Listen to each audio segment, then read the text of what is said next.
Hello there and welcome. Happy Thanksgiving. It's The Spread, NESN's Football Picks podcast. I'm NESN.com's Mike Cole, joined as always by Ricky Doyle for our Turkey Day extravaganza. Ricky, happy Thanksgiving. Right back at you, Mike. Thanks for having me for another week. You know, it's always great this time of year to be around friends and trusted confidants and colleagues, and here we are with a lot to be thankful for this time of year. Yeah, we had contemplated maybe putting together our own little dinner here, but as you can see, we don't have a ton of real estate to work with. There's not a lot of spots for us to also, eat. you know, there'll be time for that later this week. So sure, yeah. So this is, we're gonna make our picks for Thanksgiving. We actually didn't really go over what we're gonna do. I guess at the very least, we'll give out some leans for the 3 Thanksgiving games. We'll also have another episode this week, it's probably already out right now, with our Week 12 picks for the rest of the week. So this is a Thanksgiving only. I don't even think we're going to get into Black Friday today. The NFL's money grab knows no ends. But we'll talk about the 3 games. It's one of the better traditions on the entire sports calendar. It's up there with New Year's Day for college football, first day of the tournament, the NCAA. This is a good day. Sure. I like Thanksgiving. I do as well. Hot take. And I like the idea of us splitting this up a little bit. You know, we put the bird in the oven, we took it out, and now we're carving it into multiple pieces so that, you get to Friday and you get another episode of The Spread to look forward to. So that's the thing. Like you listen to the Turkey Day picks on Wednesday, even Thursday morning as you're preparing the bird. That's the way to go. Then you circle back Friday for the rest of the weekend. That's right. That's our thought process behind this whole I'll make this reference in the Friday episode, or what it is going to be like the turkey sandwich on Friday. Sure. Yeah. Good way of putting it. You can listen to it while you're putting up Christmas. Any Thanksgiving thoughts? Generally, or regarding the slate this week? Quick follow-up to last week. We did get a full bird. So That is currently defrosting. It takes a long time for turkeys to defrost. I don't know if you knew that. It's not going to work. I can guarantee you I'm going to wake up Wednesday or Thursday morning. The thing's going to be still ice cold. How many people you got coming to your house? Not a lot. Yeah. 7. All right. We got a 12-pound bird. They say 1.5 pounds per person. So, again, I think the turkey breast would have been fine. I got overruled. But I'm looking forward to waking up and having that thing still ice, basically a frozen bowling ball. So,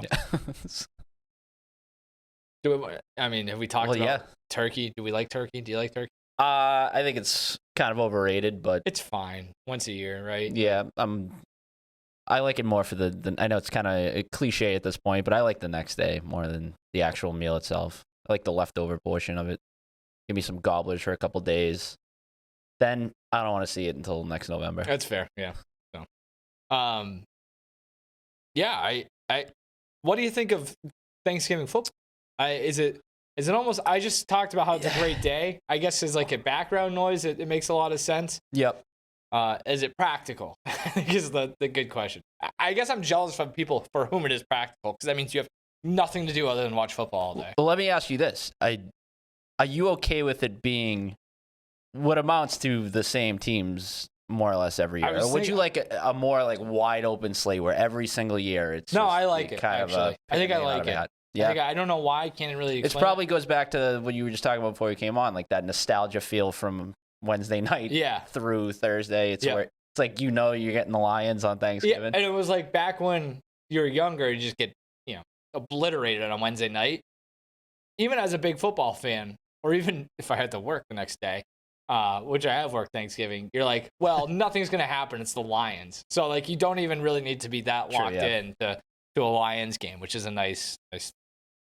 I would argue, if I were to make a change, if we could go back in time, there probably needs to be a little bit more outdoor football on Thanksgiving. But as Massachusetts kids, we had that growing up. Like, it's so weird. You talk to people from other parts of the country to whom, like, high school Thanksgiving football is a foreign, that makes no sense. But growing up, that's where I got my outdoor fix, was Thursday morning Greenfield Turners. Yeah, well, that's true, because that's like, so the first NFL game is like, it feels like you're in the middle of the day already. By the time the 12:30 kickoff, you're just like, oh, well, I was just, been at it since Yep. 8 a.m. Yep. or whatever. And you're probably mixing a few button hooks, curl routes there in the backyard. Yeah. So it's a good day. It's a good day for football. Let's get into it.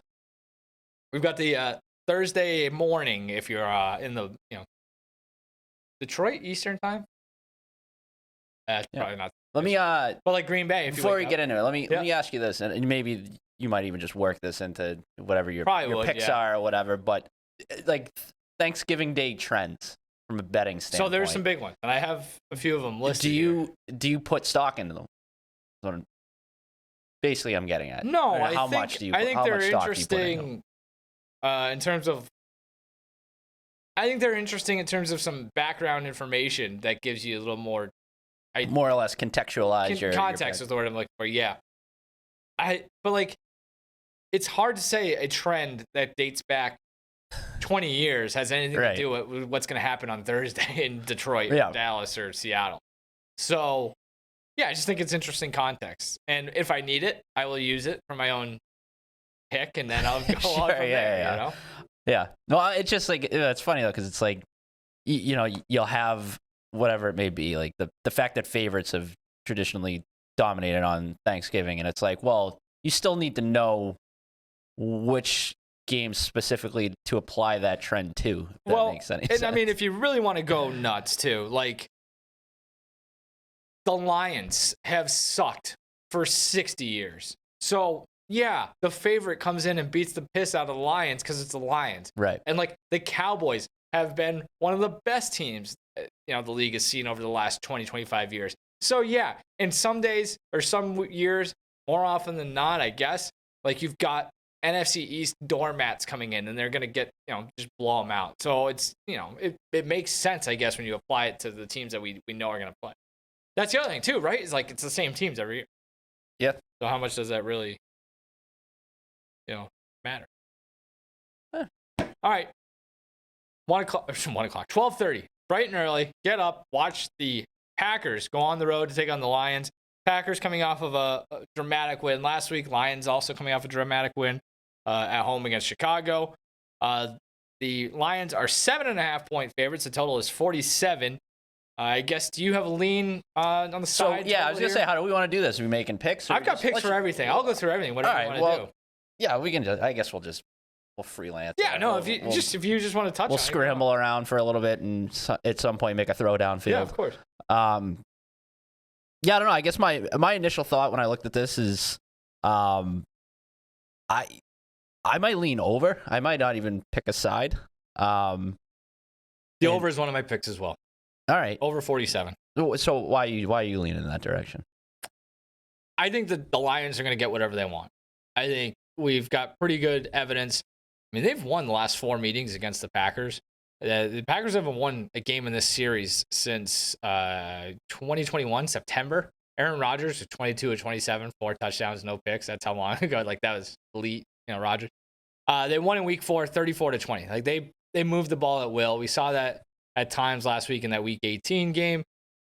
I think the Packers still struggle to stop the run. Here comes a 2-headed running attack of Montgomery and Gibbs. I think they struggle with tight ends. Here comes Sam Laporta. Jared Goff has been fantastic in the division and inside. Check. So I think there's going to be a lot of opportunities for Detroit to move the ball down the field. And as long as they're able to cash in, they're going to score points. I think the Packers offense has not necessarily turned a corner, but has gotten back to that early season, like, hey, I can see it, right? Yep. Like, it makes sense. They have a first-round quarterback, and they've got a lot of promising talent around him that may not be there. So maybe this is a week they come out and they suck because it's a short week, and it's like there's going to be ups and downs here. But I've seen enough recently to think if they can do at least an adequate job of protecting Jordan Love, they're going to have they're going to have some success moving the ball here too.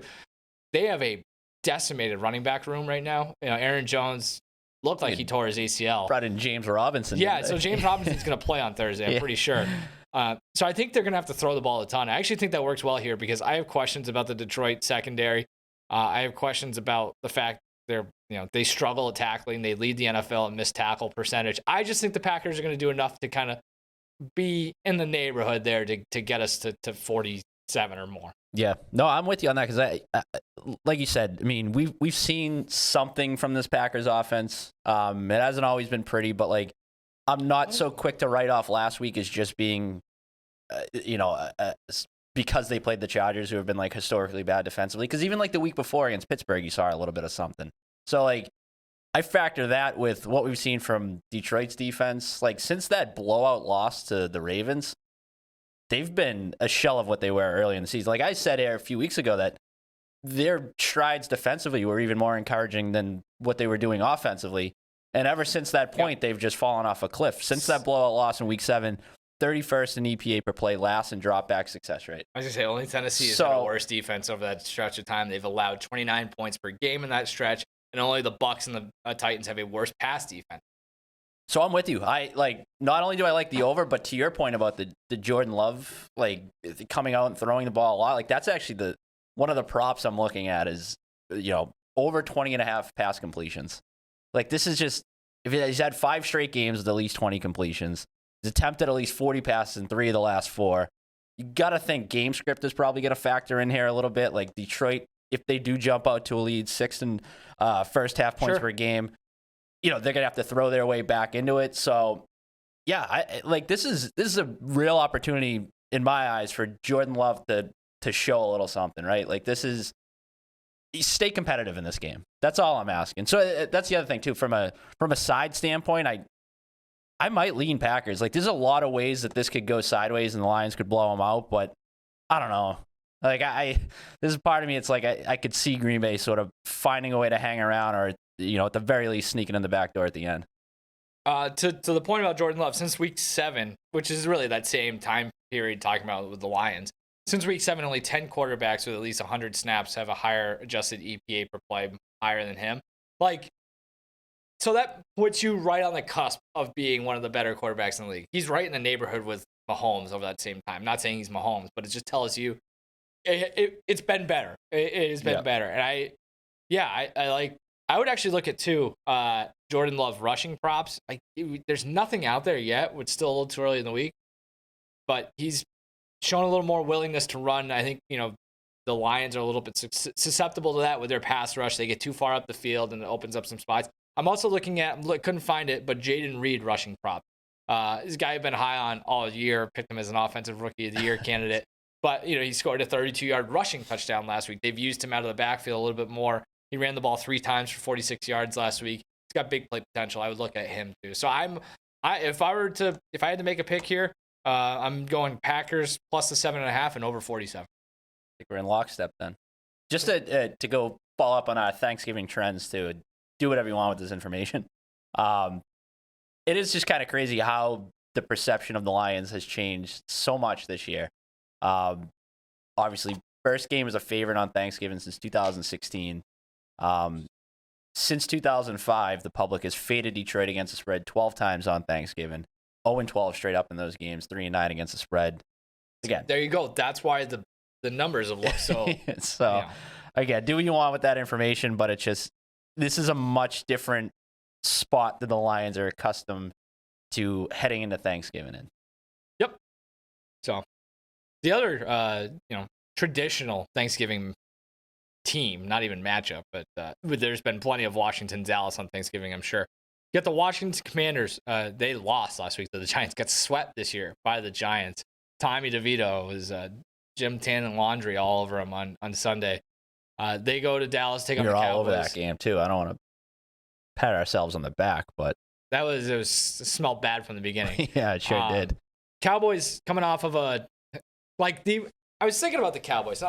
Cowboys are 11-point favorites. The total is 48.5. Massive line there.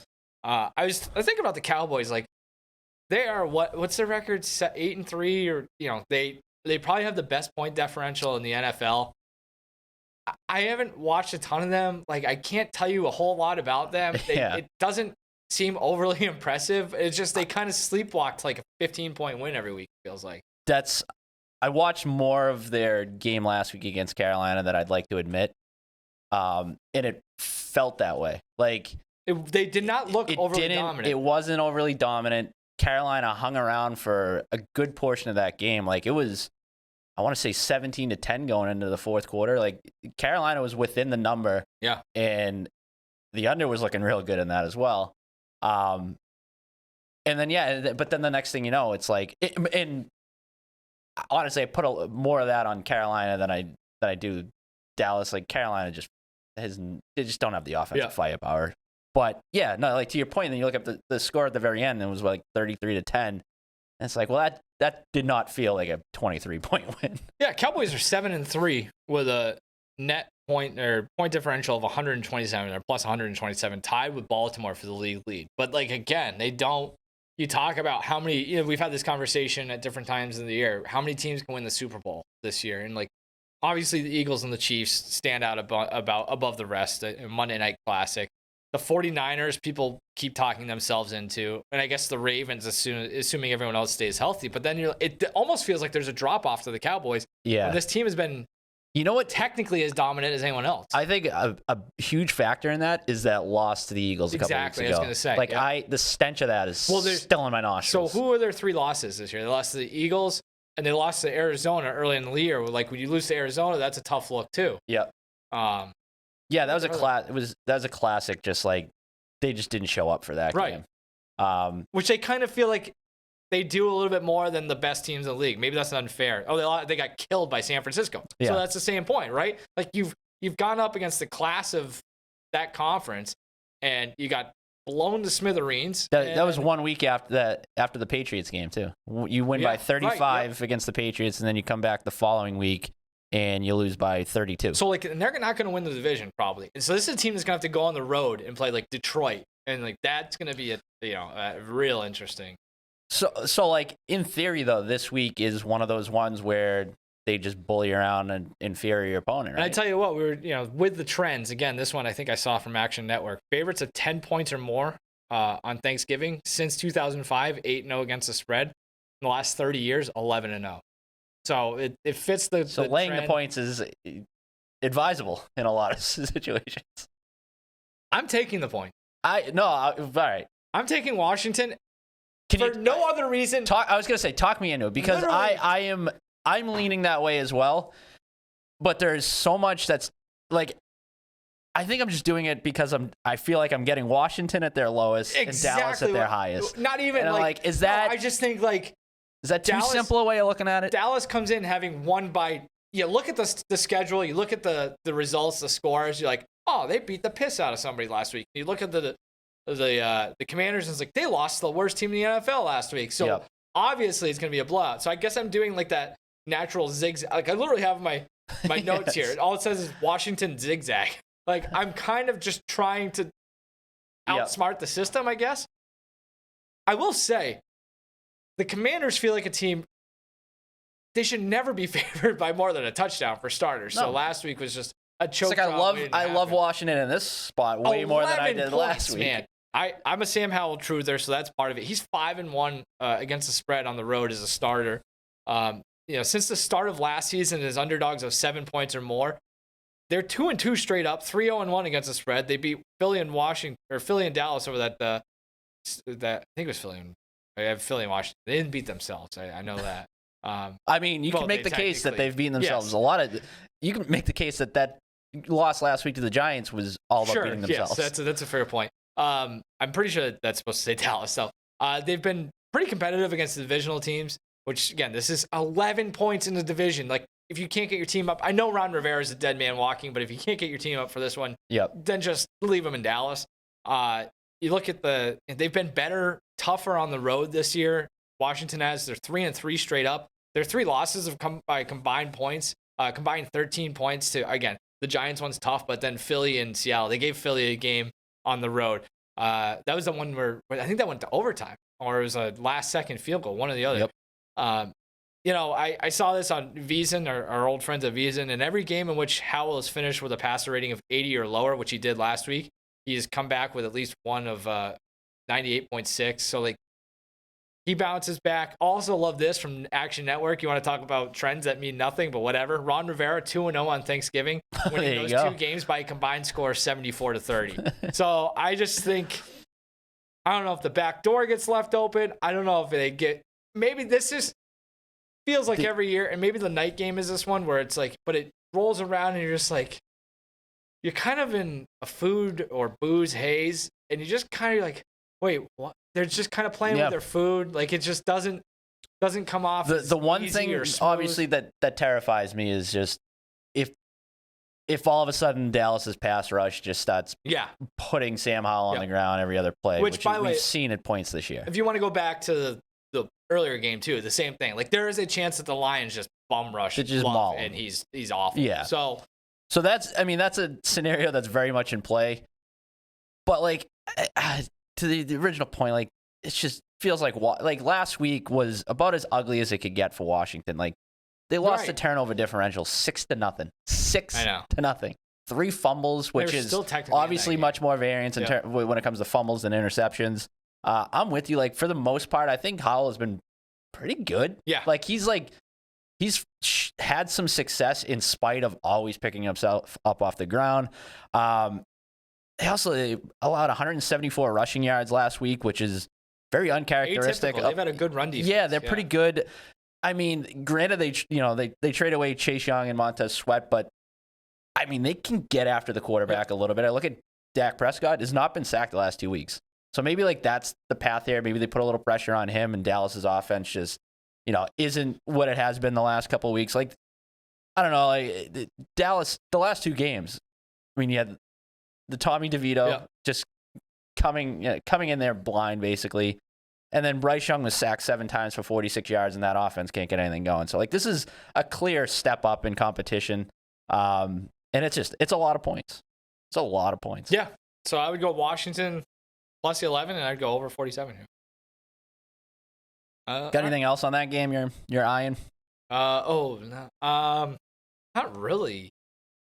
I might poke around with the Brian Robinson props, rush yards. That's another thing about like my concerns about this Dallas pass rush. But maybe you mitigate that by just running the ball. Like run it right at him. Dallas has been pretty susceptible against the run. Robinson, we're getting to a point where he's kind of in control of that backfield. Antonio Gibson was out last week, limited in practice ahead of this game. So Robinson played 78% of the snaps last week, 17 carries, 73 yards. He's had at least 50 rushing yards in 3 of the last 4 games. So I would poke around with some of his props, tweak them to your liking. I like him 50-plus rushing yards at plus 140, but I could certainly talk myself into multiple different prop bets as it relates to him.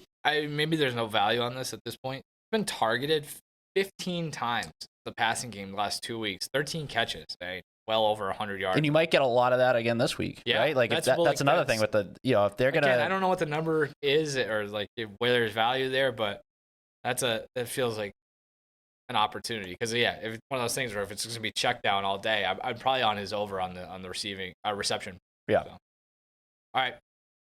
Let's go to Thursday night. This is a game where, honestly, if you want to go back in time and talk about the NFL and the things that they do, they want to just get rid of the Thanksgiving night game. I don't think I would be too upset. Like this one, kind of over it at that point. Yeah, it's just like I'm going to bed at halftime or whatever.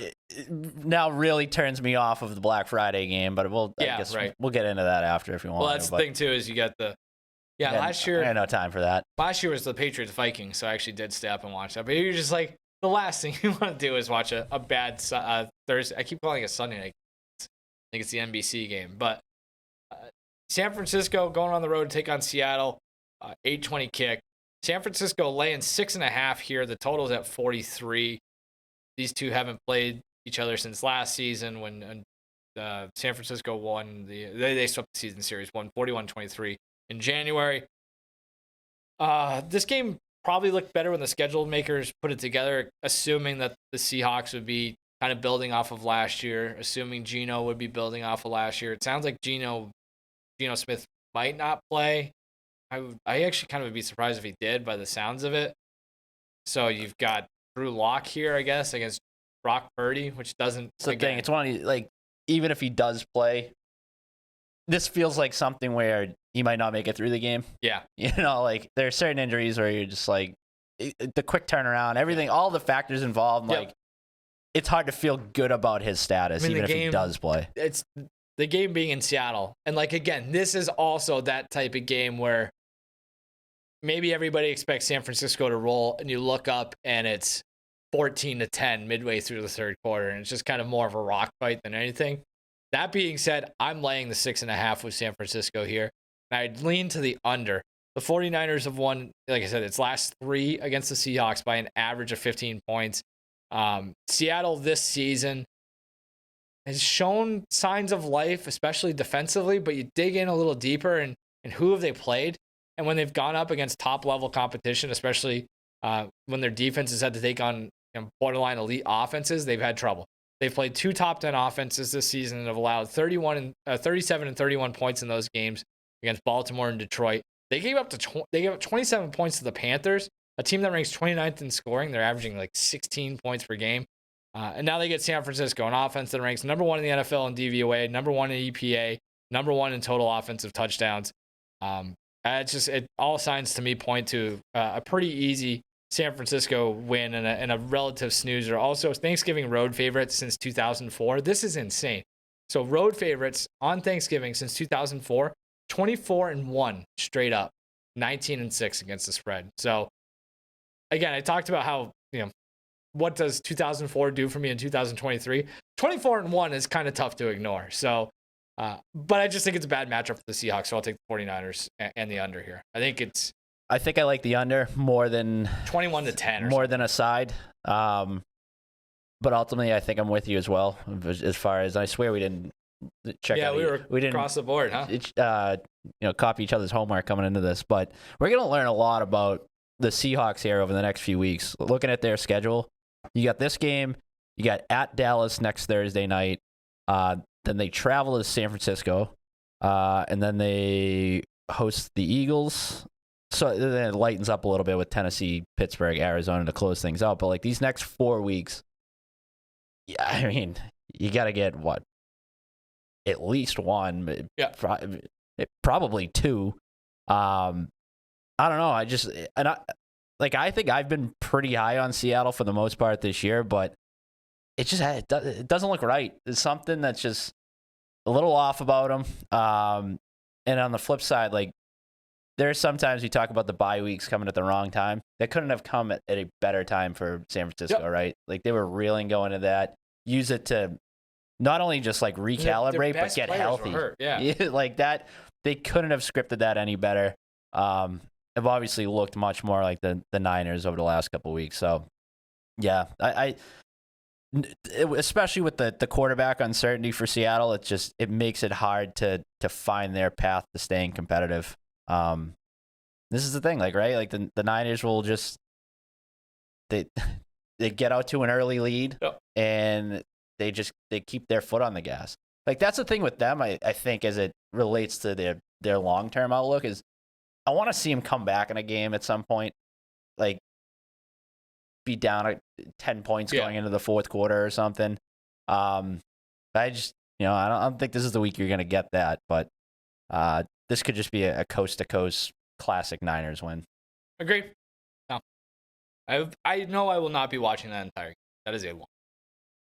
No, I kind of, you know what I like as a random play for this is the first scoring play to be a 49ers touchdown. What's the plus 155 at FanDuel. Niners offense has scored a touchdown on their first drive 6 times in 10 games, best in the NFL. Seahawks defense has allowed a touchdown in the first drive 4 times in 10 games, worst in the NFL.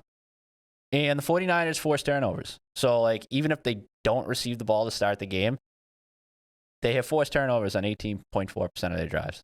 Tops in the NFL. So, there's a chance they take the ball away, short field, put it in. I don't know. Then you can go to bed. You don't have to watch the whole game. You just watch the first drive. There you go. So that's problem solved for you, Mike. You can get your beauty sleep after that. I'm looking at under 14.5 Seahawks total team points at DraftKings plus 154. I think they scored 10 to 13 or 14. I still hit. Yeah. What do you think about football on Black Friday? I mean, you have to really get into the games. Unless you want to. What the hell is it's hard for me to say because we live in a we live in a world where like we work on Friday.